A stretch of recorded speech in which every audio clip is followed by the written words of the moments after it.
Today we will discuss Indian Penal Code 1860. This IPC, it is a substantive branch of law. That means all the offences are specifically mentioned in the IPC and along with all the ingredients thereof, and the related punishments are specifically mentioned in the Act. It is a statutory act and this act is applicable throughout the India. What is the purpose of this act? The purpose of this IPC is to describe the different types of punishment so that the persons will be aware of that, and the person wants, and the ultimate aim of this preamble is to punish a person who has committed a wrong or mistake or any misdeed. And what is the reason of this punishment? The reason is that once the person will be punished, so that the society will be known and the person will be deterred to commit similar type of offense in his future life. So now let us discuss different sections systematically. Section 2 relates to every person shall be liable for punishment of which he is found guilty in the country. So any person who has committed any offense inside the country will be liable under section 2, be punished under this act. And section 3 stipulates any person who has committed any offense outside the country, so he will also be tried according to our Indian law as per section 3. So these are the relating to the jurisdiction and the area for the coverance of this. Any person, even though he has committed outside the jurisdiction of our country, he will be punished as per law. So these are two sections relating to jurisdiction and area. Now let us come to vital section, section 34, common intention. What is that? When two or more persons in furtherance of their common intention, they are intending to commit any offense or they have committed any offense, it will be said that it is a case of common intention. So here minimum assembly of two persons are required, two or more. So there must be a association amongst them either directly or indirectly, and they must have conspired to commit some offense in furtherance of their intention. Once it is established that they have committed some offense in furtherance of their common intention, it is punishable under law. But for this section 34, there is no specific punishment is prescribed under IPC. It is related to be punished as per the seeing the other main section, for which there is a furtherance of common intention.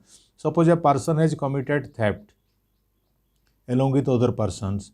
So if they have conspired to commit that offense, it is an offense under section 379, that is called a theft, as well as 34. So once it is established that they have committed the offense in furtherance of their common intention, they will be punished under section theft as well as for under section 34. So whatever the punishment that is given under this chapter theft, he will be punished accordingly. So it is very important section. So certain sections are there in IPC which are related to this section 34. For example, 120A, conspiracy, criminal conspiracy. If two or more persons they conspired to commit certain offense, it will be said that they have conspired to do that offense and it is a case of criminal conspiracy, section 120A. Then section 149, members of unlawful assembly. If two or more persons they have assembled in a place and after assembly they have committed certain offense, it is said that it is a case of unlawful assembly, punishable under section 149. So these are certain sections which are indirectly applicable to section 34, that is called common intention. Now let us say punishment chapter. Section 53 relates to different punishment prescribed. What are the punishment prescribed under our IPC? Death sentence. In rarest of rare case or gruesome case or any barbarous act, any offense committed by any person, just like murder, dokaiti. In that case, dokaiti with murder, in those cases, the capital punishment is prescribed. Then next is life imprisonment. Normally in case of murder cases, life imprisonment is the minimum punishment prescribed under statute. So any person who has committed murder intentionally and having sufficient knowledge that for his action it is sufficient to cause death, in that case he will be punished for life imprisonment. And then different types of punishment: 10 years imprisonment, 7 years imprisonment, 3 years, 2 years, 1 year, different types of punishments are prescribed as per the different sections. Then coming to another punishment, forfeiture of property. If a person is habitually after committing offence, he has absconded or his whereabout is not known, his property can be forfeited by government. So this is called forfeiture of property. Then penalty, just like imposition of fine. So in some offences, penalty of fine is there. That means the fine will be recovered, then the case will be closed. Then different types of punishment, just like simple imprisonment, rigorous imprisonment are also prescribed under different sections of IPC. That means rigorous imprisonment means imprisonment with work, and simple imprisonment is imprisonment without any work. So these are certain offences, a certain punishment prescribed under section 53 of our IPC. Now let us come to section, very important section, that is called cases related to unsound person, that is mentioned in section 84 of IPC. What is that? Any person during his unsoundness of mind, he commits any offence, then it is not punishable under law, because at the time of the commission of offence, he was not knowing what will be the nature of the case and what will be the consequence thereof. And due to this insanity or unsoundness of mind, if a person commits some offence, and during that period, it will be said that under section 84 there is exemption. It cannot be said he has committed any offence and he will be exempted from law. So, but it has to, the prosecution has to prove, lead evidence accordingly. At the time of commission of offence or at the time of cause of action, that is plays a very vital role. At the time of incident, the person must be of unsoundness of mind. And if he is partially unsound and sometimes he becomes sound, so it will be considered when the offence took place, at that time the person was in the state of unsoundness of mind or not. So, as because it is not an offence in the eye of law, because he is not aware of that, what he is going to do and what will be the consequence and what will be the rigors of law, that due to his insanity. That's why any offence done by unsound person is not offence under section 84 of IPC. Then different types of rights are prescribed to given our citizens. Right of private defense is very important chapter, that is under section 97, 103, like this many sections are there. Right to private defense, that means any person has got fundamental right to defend himself as well as his property, as well as his friends or relations body. So that right given under section 97, that is called right to private defense of body and property. Suppose somebody is coming to snatch your property, or somebody is coming to loot your property, or somebody is coming to set fire to your property. At that time you are having your right, you can exercise your right to save your property by defending yourself. Sideways somebody is coming to assault you, or somebody is coming with serious offense, there is going to be committed. It is just like attempt to murder or murder. At that time the person has got full right to defend himself, and whatever he will do, that is protected under law, that is given under section right to private defense. And this right is also extended till causing death in case of section 103. Nothing is an offence even though the aggressor has done something for which the person or the injured person is apprehending that he is going to die. At that time, even if he can cause death of the aggressor, so even though that death is there, it cannot be said it is an offence of murder. Rather, he has applied his right to private defense. So these are certain valuable rights given to our citizens under our constitution as well as under this statutory law under IPC. So this section 197 and 103 are very important for our citizens. Then coming to section 107, that is called abatement. What is the meaning of this term abatement? If somebody abates or instigates somebody to do some offence, in that case, it will be said that it is a case of abatement. So the person who has committed the offence, whatever the offence he has committed, the abater will be also equally liable under law, even though he has not committed the offence. So abatement is offence prescribed under section 107 of IPC. So anybody who has simply abated but has not committed any offence, he will be liable equally with the wrongdoer. Side by side, the abater also get the same punishment, whatever the wrongdoer or accused will be convicted or punished under law. So that is called abatement. So it is very important sections under the section 107. Now let us come to another very important section, waging war. 121 of IPC, waging war against government of India. You must be knowing many offences of sedition, this Maoist activities, all these are coming under this extremist activities, all these are coming under this chapter section 121. They are only intention to wage war against government of India by disturbing the general public, and for unnecessary killing of people. They used to create a chaos in the society so that the society will be disturbed and the public tranquility will be disturbed. For that, this section is given 121, where punishment is very severe, life imprisonment or even also very death sentence is also prescribed in some heinous offences are committed. So waging war against government of India is definitely a very serious offence against government. So this is given under section 121. Then coming to section rioting and unlawful assembly. Unlawful assembly 149 and rioting 146. When two or more persons unlawfully, they conjointly, they join together and they are having sole intention to commit some offence, that type of assembly is called unlawful assembly, punishable under section 149 of IPC.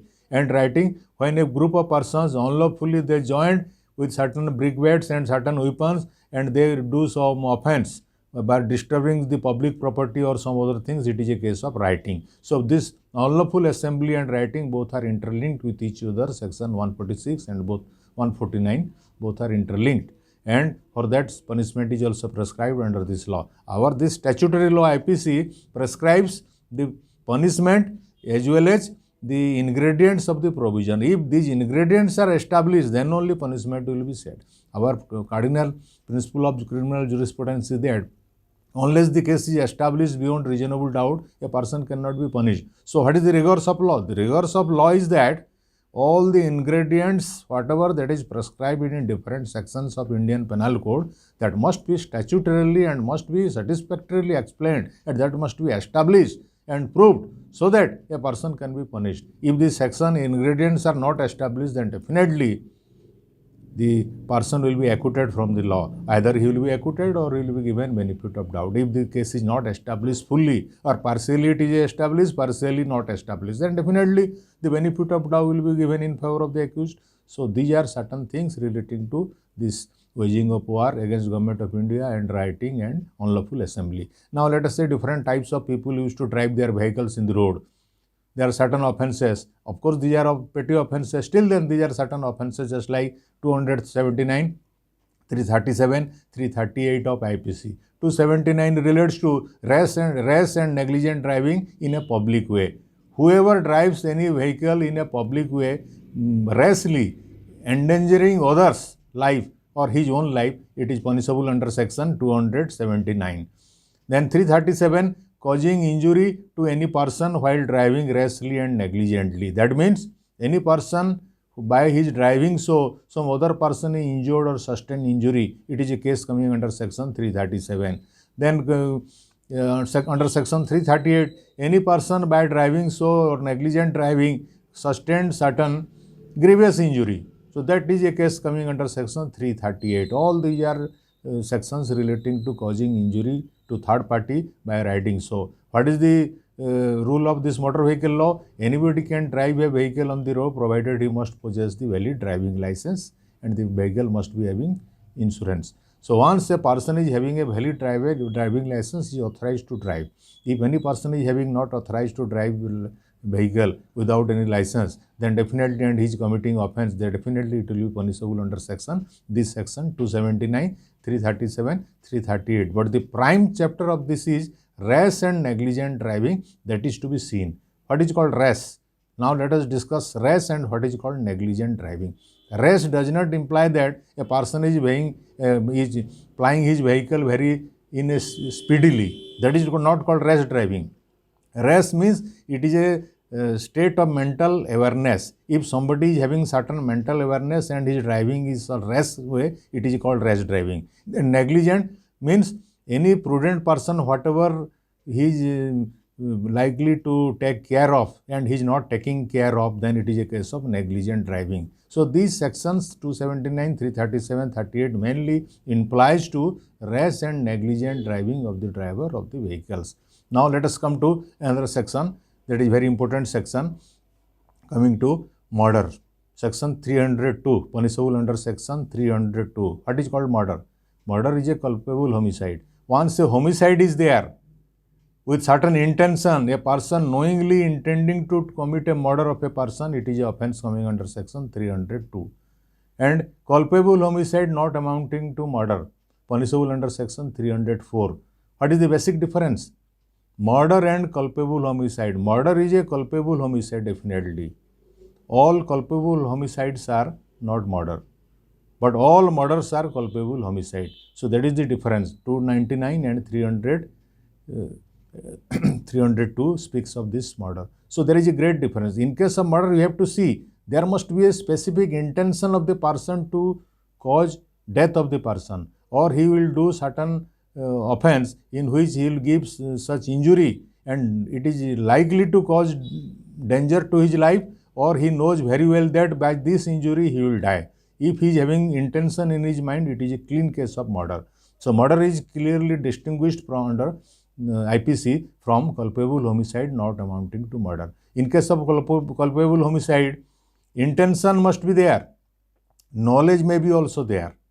So once there is a intention, it is a punishable under section part 1 of 304, and once there is a knowledge that the person may likely to die, it is coming under section part 2 of 304, part 2 of IPC. So both are distinguishable. Part 1 relates to knowledge, part 1 relates to intention, part 2 relates to knowledge. So if these things are there and the person is not intending to cause death, and person in sudden spur of moment there was a argument and suddenly a person gave a slap to a person. So it is a case of culpable homicide not amounting to murder, because you don't have any intention to cause death. For committing any offense, certain stages are required. For example, first, there must be a mens rea in the mind of the person. Once there is a mens rea, then definitely basing on that mens rea, that person will move to a particular place to commit the offense. After mens rea, there must be intention. Once there is a person is having intention to cause death of a person, definitely accordingly he will come prepared. So next stage is preparation. So once a person is having intention or mens rea to commit certain offense, definitely he will come ready and he will come prepared. This preparation of different types of weapons like this, and so that he will get ready to commit the offense. So these things are certain very much essentials for the commission of offense. So here in case of this murder, this intention is the prime factor, and intention is distinguishable from this section 302 and 304. So these two sections are accordingly discussed under our IPC. Then coming to next section is 304A, causing death by negligence.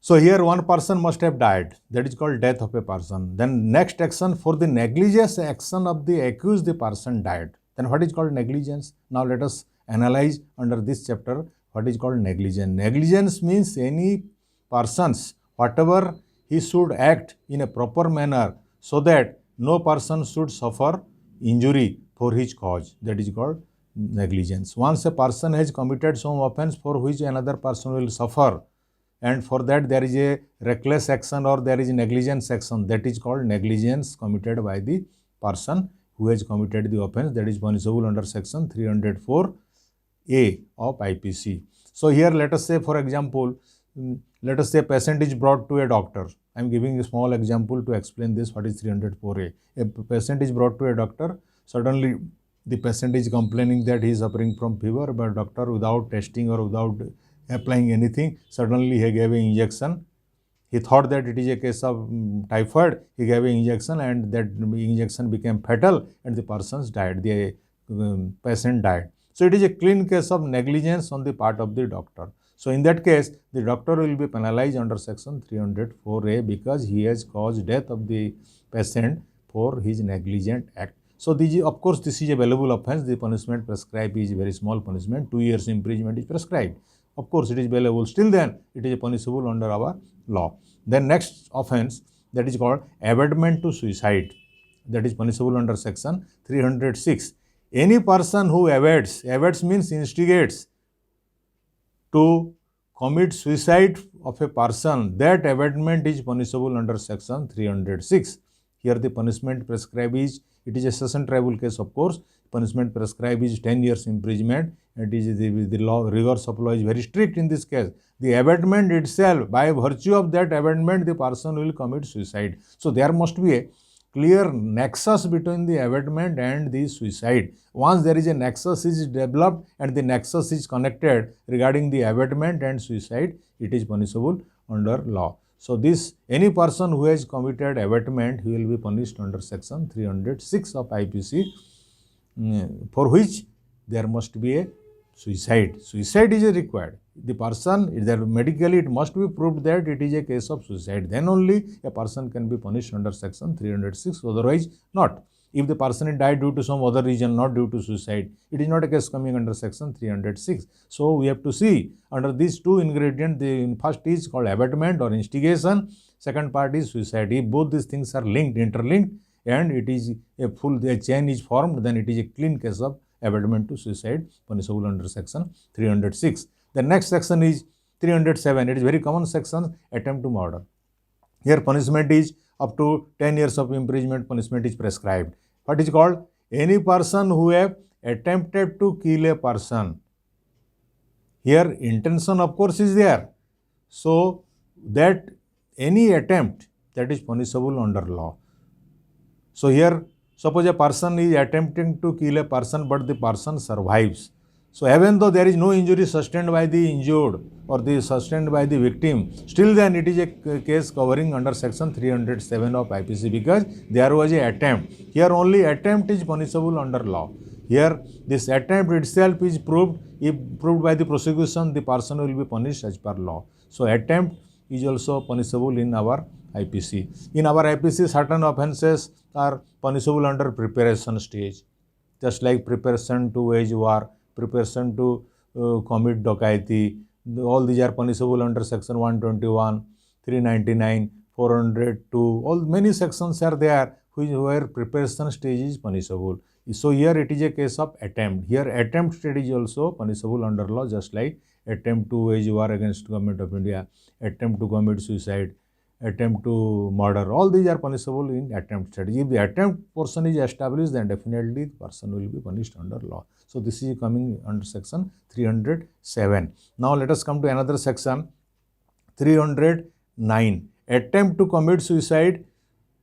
That means it is of course a bailable offence. Here punishment prescribed is very small, 1 year imprisonment is prescribed. If somebody is attempting to commit suicide, that is punishable under this section 309. That is called attempt to commit suicide. Here punishment is of course it is a bailable offence. If the attempt is established and he was trying to commit suicide, that attempt is punishable under section 309. Of course it is a lighter section coming under this statute. So these are certain offences where attempts are punishable. 307, 309, all these things are punishable under attempt stage. Then coming to certain sections, coming to sections relating to causing injury on any person, just like 323, voluntarily causing hurt to a person. It is a very simple offence, bailable offence. Voluntary causing, that means one person voluntarily knowing that he is going to cause hurt and there must be intention to cause hurt on his part. So once there is intention and voluntarily he is causing assault or injury on the person, it is punishable under section 323 of IPC. Then another section 324, voluntarily causing hurt by a dangerous weapon or by dangerous means. So here of course the punishment is 3 years imprisonment. Of course it is bailable offence. So here there must be certain use of certain weapon or means, any sort of weapon or any means of weapon. So any means means any other thing than the weapon also it can be used for causing voluntarily hurt. Once hurt is caused there, and it is punishable under section 324 of IPC. Then another section is called voluntary causing grievous hurt, that is called punishable under section 326 of IPC. This grievous hurt is described in section 325 of IPC. What is called grievous hurt? More specifically, it is given under section 320 of IPC. The definitions of grievous hurt are specifically mentioned. We will discuss the rest portion in our next class.